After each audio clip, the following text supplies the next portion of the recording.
sometimes started a story and then to drop it, maybe go away for a few days. Okay. But you must try to come back to it and complete it. Don't leave a work half finished if you can help it. There's nothing sadder than a story half finished or not fully done. So if you start on something, go through with it. And if you can't finish it immediately, come back to it later. Or you could get writer's block, some writers do, and then you can put it aside, do something else, come back again to that particular story. You learn these tricks too as you go along. Okay. And write. Now you might, I don't know how you prefer writing you write on a. I write on my phone. It's like easier to write on my phone. You write on your phone? Yeah, okay. Then you store it there? Yeah, I store it there. Then you print. You have it printed out. Okay. Well, the one that interests you most, because to write a good story, you must be enamored with or particularly fascinated by a particular idea or a theme. So don't force yourself to write about something that doesn't really interest you. But you might have to do a school essay maybe on a subject that is boring, and then it's tough. But when you have a choice yourself, then take something that interests you. Well, I don't know.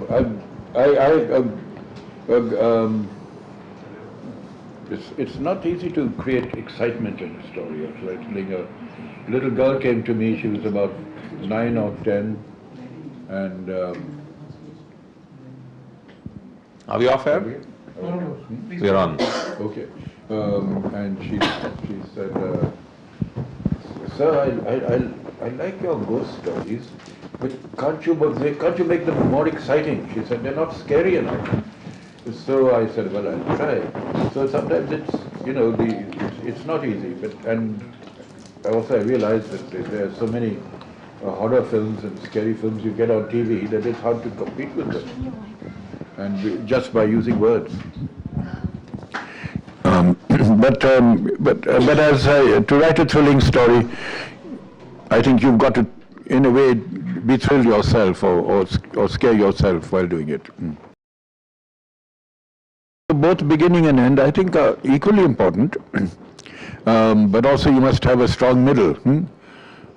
So as Alice said in Alice in Wonderland, begin at the beginning, and when you come to the end, stop. But so don't, perhaps, in a way, that's perfect advice. It tells you not to pad out or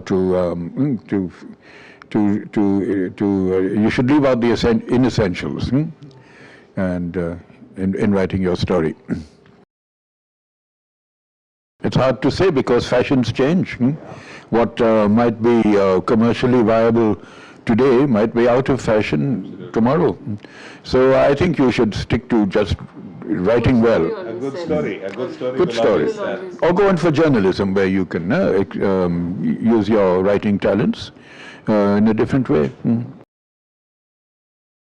Well, as parents can do their bit, I think, by first when bringing up their children, reading to them, introducing books to them. I think it all starts in the home. And as for children not reading, I always say this, that 50, 60 years ago when I was a boy, children weren't reading then. There are more children reading today than there were when I was a boy. Because I remember in a class of 35, there were just 2 or 3 of us who were fond of books. And in those days there was no television, there was no internet, there were no video games, there was none of the things we blame today. You had comics, everyone read comics, but books, everyone had to take a book off the library shelf, and it was usually put back unread at the end of the week. So reading was always a minority pastime. It's still a minority pastime, but that minority, that small percentage has grown and grown and grown. So now then we had a few thousand reading, now you have hundreds of thousands of readers, young readers too. even though you're a minority. Accessibility is so important. Now, you're so lucky in a big city like Delhi, where there are bookshops and book fairs. But you know, in small towns throughout the country, you know, you can find a boy or a girl who wants to read, but the books aren't there. So you can't really blame them for watching television or, you know, finding other forms of entertainment. So I think we must move books and literature perhaps into the interior a little more. Yeah. Yes, titles are very important. I think it's a catchy title. I think you should don't worry about the title until you finish the story. Sometimes a title can help you with a story. You got a good title to begin with, but if you haven't, then carry on with this story or the book, and you can then think of a title afterwards. You can discuss it with your friends, with your editor, with and bandy it back and forth until you've finally chosen one. But it is important. The title is very important, especially in a book, because that book is going to be on display, hopefully, and then the title would help to interest the reader, especially with a new book or a new author. The title could help. The more you read, the better you'll write, and the more you write, the better you'll write too. So you just, since you love writing poetry, keep writing poetry. And if you, if you like a certain kind of book or certain type of literature, indulge in it. And there's nothing like, I'm still learning at my age. After 60 years of writing, there's still things that I learn.